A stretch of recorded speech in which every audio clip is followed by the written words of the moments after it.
On May 1st, 2024, I had hip replacement surgery, and it's been a little over 2 months, and I thought it would be a good time to share my hip journey with you. And in this video, I'm going to cover 3 things you should do if you're thinking about having hip replacement, as well as my procedure, my recovery, and where I am now.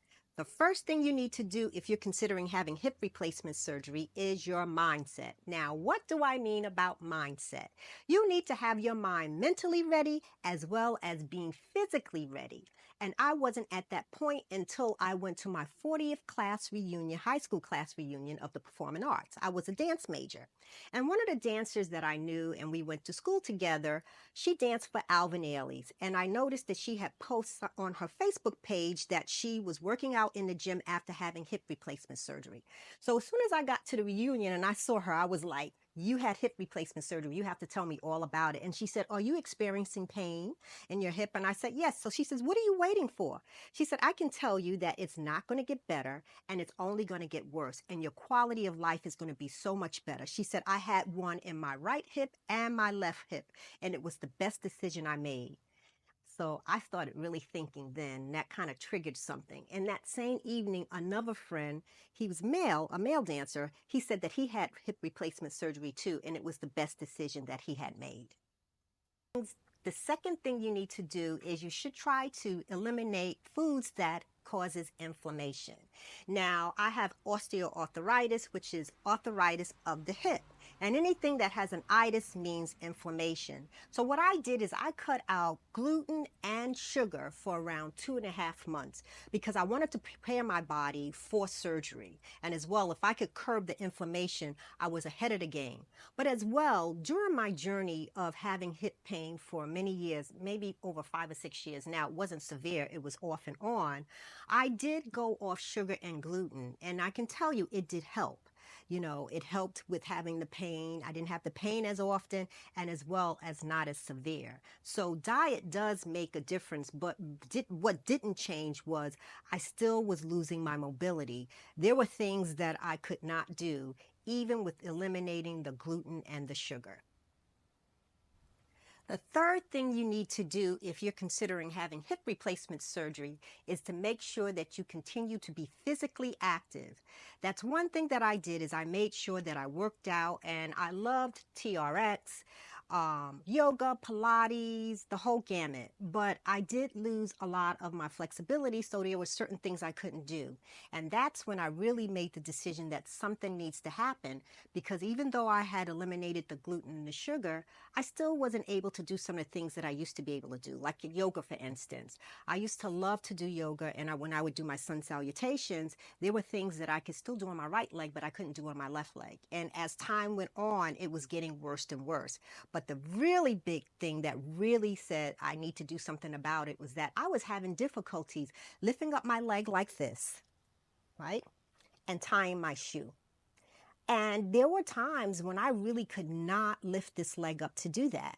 And I said something has to give, because if I'm trying to say live your healthier life, and I know in order to have longevity, you have to work out, you have to do strength training. And if I'm limited in those things, not only am I not going to want to do it, but it's going to be difficult. So you can also see 2 days before my surgery, I was on the bike. You can see here that I'm just pedaling away because I want to make sure that I'm going to be strengthening my quads, my glutes, and my hamstrings, because all of those things are connected to your hip. So you must make sure that you continue to work out before and also after.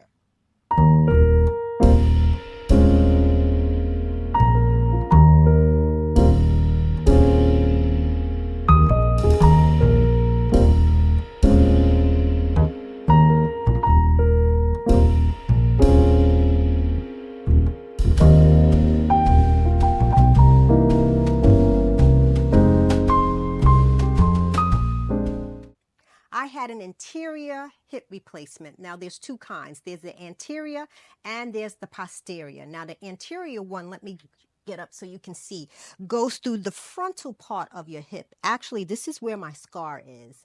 And then the posterior goes toward the back and the side of your hip. And it really depends on what your surgeon decides for you. But the anterior one is a little less invasive. They end up splitting the muscle instead of separating it. That helps with recovery time as well as how it heals. So I was happy that I was able to get the anterior one because my recovery time didn't take a long time at all. As a matter of fact, I went into surgery around 11:30. I got to the hospital at 9 o'clock in the morning. I was in ambulatory from like 9:30 up until 11:30, and then they wheeled me in, and then I was in recovery at 2:30. When you're in recovery, what they do is they said, you know, you will feel a little numb. You won't be able to move your toes or your feet. And then shortly thereafter, I woke up, I was able to do that. They make sure you go to the bathroom. And then that was around 2:30. Around 4:30 or 5 o'clock, the physical therapist came in, and they want to make sure that you're going to be able to walk before you leave the hospital. And then they told me to call my son, and my son got there around 6:30. And you can see from this video where I'm wheeled out the hospital and I'm walking with my walker that same day. I'm telling you, hip replacement surgery has come a long way, and praise God, my recovery went very well. The whole procedure was, it was just so smooth, like smooth operator. But anyway, went very well for me.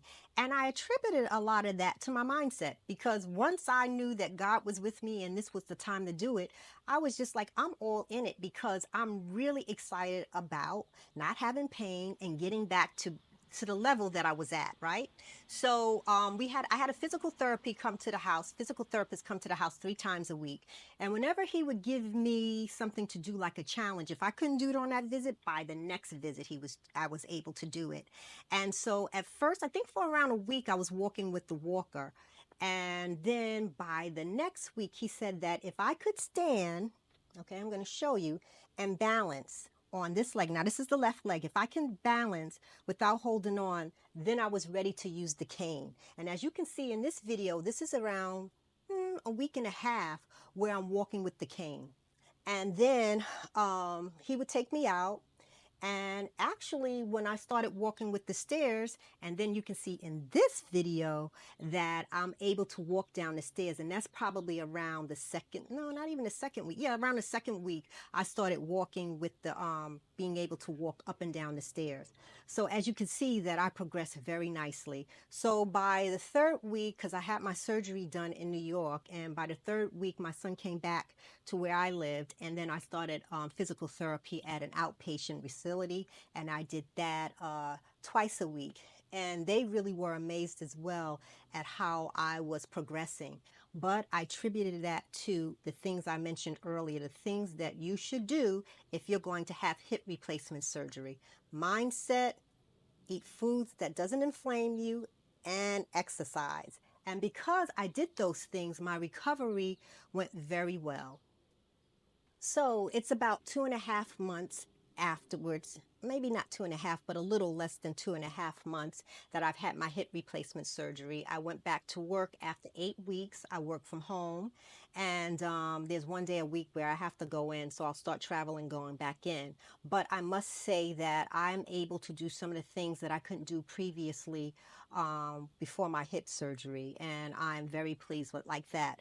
I could barely squat. It was the funniest thing. I should have taken a video to show you my before squat, because every time I squat, I would do something like this, like my hip, like I couldn't do it. But now look at me, I can actually squat, and I can kind of squat kind of deep. And then now I'm also being able to do my exercises with weights, because I want to build that muscle back up in my legs. And so my overall take, if you don't get anything from this video, just know that you don't have to suffer. You don't have to have the pain. I'm just so excited about, my life now, because it's something when you look at people and you see them walking and you're saying, wow, wouldn't it be nice to walk and not have pain? And as we get older and we see our elders, and a lot of them have pain and they have arthritis, it's like, I don't want to go down that boat. So people, this is a different video than I would usually do because you know that my videos are about juicing and about eating healthy. And that is so key because we do want to live a healthier life. And part of that is being physically active. So whatever you can do to get you there, I say that you do it. And if you have any questions, because I'm here to serve you. And if you have any questions, please leave them in the comments section and I will be sure to answer that. And with that said, I hope you really got value from this video. Share it. Like I said, just think about it, marinate on it.